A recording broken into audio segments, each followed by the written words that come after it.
Imagina una civilización que se levantó desde sus humildes orígenes como un pequeño asentamiento a orillas del río Tíber hasta convertirse en el imperio más poderoso y vasto que el mundo antiguo haya conocido.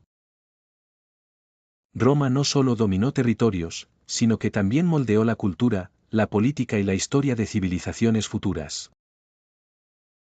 ¿Cómo logró esta ciudad-estado alcanzar semejante poder y por qué, después de siglos de gloria, se desplomó estrepitosamente? Hoy te llevaré a través de un fascinante viaje por la historia del Imperio Romano, desde su ascenso meteórico hasta su dramática caída. Nos sumergiremos en las leyendas que rodean su fundación, exploraremos las guerras que definieron su expansión y analizaremos las crisis que la llevaron al borde del colapso. Si alguna vez te has preguntado cómo Roma, un pequeño punto en el mapa, pudo transformar la historia del mundo, estás en el lugar adecuado. Acompáñame en este recorrido épico, y te aseguro que, al final de este vídeo, verás el pasado con otros ojos. Así que, sin más preámbulos, comencemos.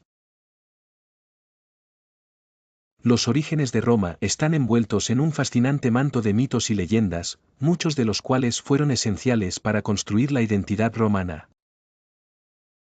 Según la tradición, Roma fue fundada en el año 753 a.C. por Rómulo y Remo, dos hermanos gemelos que fueron abandonados a su suerte en las orillas del río Tíber.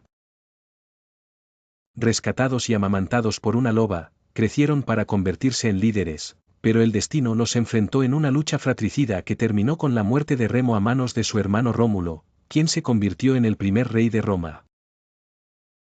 Esta leyenda no solo habla del origen divino que los romanos se atribuían, sino también de la importancia del sacrificio y la violencia en la fundación de su ciudad.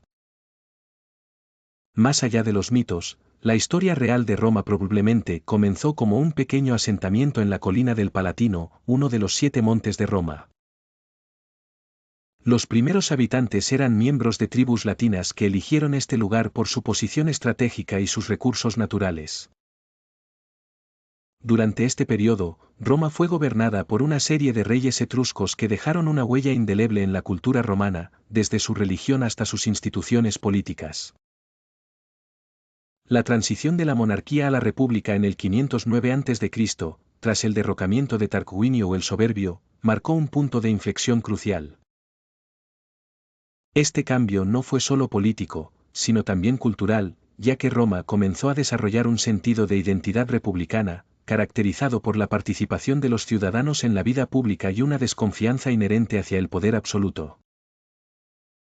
Los primeros siglos de la República fueron un tiempo de luchas y consolidación, durante los cuales Roma tuvo que enfrentarse a poderosos enemigos, como los etruscos y los samnitas, quienes amenazaban su existencia. Con la instauración de la República, Roma adoptó un sistema político único que permitía una participación más amplia en el gobierno, aunque estaba limitado a los ciudadanos varones libres. Este sistema de gobierno no solo fue una innovación política, sino que también estableció las bases para la expansión militar de Roma. La República Romana se caracterizó por su estructura política compleja, con 2 cónsules que compartían el poder ejecutivo, un senado que representaba a la élite patricia, y varias asambleas populares que permitían la participación de los plebeyos en la toma de decisiones. A lo largo de los siglos, Roma se embarcó en una serie de guerras que consolidaron su control sobre la península itálica y más allá. Las guerras samnitas, que duraron más de 50 años, fueron fundamentales para que Roma dominara toda Italia central y meridional. A medida que Roma crecía en poder y territorio, también lo hacía su ambición, lo que la llevó a enfrentarse con Cartago en una serie de conflictos conocidos como las guerras púnicas. La Primera Guerra Púnica, 264 a 241 AC, fue un enfrentamiento naval que demostró la capacidad de Roma para adaptarse rápidamente y superar a un enemigo más experimentado. Esta guerra marcó el inicio de la expansión romana fuera de Italia, con la adquisición de Sicilia como su primera provincia. Pero fue la Segunda Guerra Púnica, 218 a 201 AC, la que realmente puso a prueba la resiliencia de Roma. El general cartaginés Aníbal Barca cruzó los Alpes con su ejército y elefantes, infligiendo derrotas devastadoras a las legiones romanas, como en la batalla de Cannes. Sin embargo, la determinación romana, bajo la conducción de Escipión el Africano, llevó a la eventual derrota de Aníbal en Same, asegurando la supremacía de Roma en el Mediterráneo. Este éxito militar trajo consigo riquezas incalculables y territorios vastos, pero también sembró las semillas de la desigualdad social y el conflicto interno. La expansión romana, aunque gloriosa, comenzó a erosionar las estructuras tradicionales de la República, creando tensiones que eventualmente la llevarían al colapso. El final de la República Romana fue un periodo marcado por profundas divisiones sociales, políticas y económicas. La riqueza obtenida de las conquistas extranjeras exacerbó la desigualdad social, ya que la aristocracia romana acumuló enormes propiedades, mientras que los pequeños agricultores, que constituían la columna vertebral del ejército romano, fueron desplazados y empobrecidos. Los intentos de reforma, como los propuestos por los hermanos Graco, intentaron redistribuir las tierras públicas entre los ciudadanos pobres, pero estas reformas enfrentaron una feroz oposición de la élite y resultaron en la muerte violenta de ambos hermanos. Estas tensiones internas desembocaron en una serie de guerras civiles que sacudieron los cimientos de la República. El punto de inflexión llegó con la figura de Julio César, un brillante general y político que, tras conquistar la Galia, desafió al Senado cruzando el río Rubicón en el 49 a.C., un acto que desencadenó una nueva guerra civil. Tras derrotar a Pompeyo y a sus otros rivales, César se nombró dictador perpetuo, lo que alarmó a aquellos que temían que estuviera destruyendo las instituciones republicanas. Su asesinato en los idus de marzo del 44 a.C. no restauró la República, sino que precipitó una nueva ronda de conflictos. La lucha por el poder que siguió a la muerte de César culminó en la batalla de Actium en el 31 a.C., donde Octavio, el sobrino nieto y heredero adoptivo de César, derrotó a Marco Antonio y Cleopatra. Con esta victoria, Octavio se convirtió en el amo indiscutible de Roma, y en el 27 a.C., fue nombrado Augusto, marcando el inicio del Imperio Romano. Con Augusto al mando, Roma experimentó una serie de reformas que estabilizaron el imperio y dieron inicio a la Pax Romana, un periodo de relativa paz y prosperidad que duró más de 2 siglos. Con la ascensión de Augusto, Roma entró en su época dorada, un periodo conocido como la Pax Romana.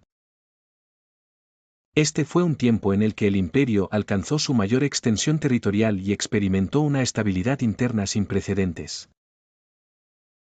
Augusto implementó una serie de reformas que reforzaron el control central del emperador, al tiempo que mantenían la fachada de las antiguas instituciones republicanas. Aunque se trataba de una monarquía de facto, la estabilidad que ofrecía fue bien recibida después de las décadas de guerra civil. Durante este tiempo, el imperio se expandió desde las costas atlánticas de Hispania hasta las arenas de Arabia y las ricas tierras de Egipto. Roma se convirtió en el corazón palpitante de un vasto imperio multicultural, donde ciudadanos de diversas provincias contribuyeron al florecimiento de una cultura común. La construcción de infraestructuras impresionantes, como carreteras, acueductos y monumentos, no solo demostró el poder de Roma, sino que también facilitó el comercio, la administración y la movilidad de las legiones. Pero este esplendor también tenía un lado oscuro. La enorme riqueza del imperio se basaba en la explotación de las provincias y en el trabajo de esclavos. Aunque Roma garantizaba la paz y la prosperidad a muchos, también impuso su autoridad mediante la fuerza bruta y la represión. La sucesión de emperadores también fue una fuente de inestabilidad, ya que el sistema de gobierno dependía en gran medida de la personalidad y las habilidades del emperador de turno.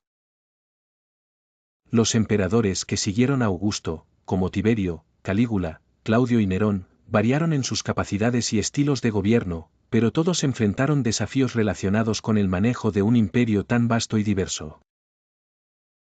Mientras que algunos, como Nerón, se entregaron a excesos y despotismo, otros, como Claudio, intentaron fortalecer el imperio a través de reformas y conquistas adicionales. La dinastía Julio-Claudia, a pesar de sus altibajos, sentó las bases para las siguientes dinastías, que continuarían expandiendo y defendiendo el imperio. A pesar de su poder y prestigio, el imperio romano no estaba exento de problemas. En el siglo III, Roma enfrentó una crisis sin precedentes que puso en peligro su existencia misma. Esta crisis fue el resultado de una combinación de factores, incluidos los ataques de pueblos bárbaros en las fronteras, la inestabilidad política interna y una serie de desastres naturales y pandemias que devastaron la población. Durante este tiempo, el imperio se vio gobernado por un número vertiginoso de emperadores, muchos de los cuales ascendieron al poder mediante la fuerza de las armas, solo para ser rápidamente derrocados o asesinados. Esta época, conocida como la crisis del siglo III, fue testigo de más de 20 emperadores en un periodo de 50 años, una inestabilidad que debilitó la capacidad del imperio para enfrentar amenazas externas e internas. Además, el imperio fue asolado por la peste de Cipriano, una pandemia que mató a millones y debilitó aún más la economía y el poder militar de Roma. Los ataques bárbaros se intensificaron en todas las fronteras, con los godos invadiendo los Balcanes y los sasánidas atacando desde el este. En este contexto de caos, la fragmentación del imperio parecía inevitable. La respuesta a esta crisis vino en forma de reformas radicales. Emperadores como Diocleciano y Aureliano tomaron medidas drásticas para estabilizar el imperio, desde la reestructuración del ejército hasta la reforma del sistema administrativo. Diocleciano, en particular, dividió el imperio en dos mitades, oriental y occidental, cada una gobernada por un emperador y un césar bajo un sistema conocido como la tetrarquía. Aunque estas reformas trajeron cierta estabilidad temporal, también marcaron el comienzo de la división definitiva entre el Imperio Romano de Occidente y el de Oriente. El siglo IV vio una breve recuperación del Imperio Romano, especialmente bajo el emperador Constantino, quien reunificó el imperio y trasladó la capital a Bizancio, renombrada como Constantinopla. Sin embargo, esta recuperación fue efímera. Los problemas subyacentes que habían debilitado a Roma durante siglos finalmente la llevaron a su caída.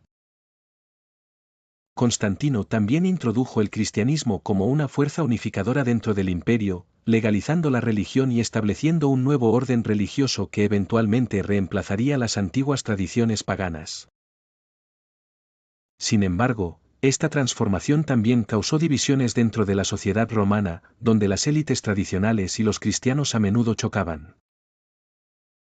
El saqueo de Roma por los visigodos en 410 después de Cristo fue un presagio del colapso inminente.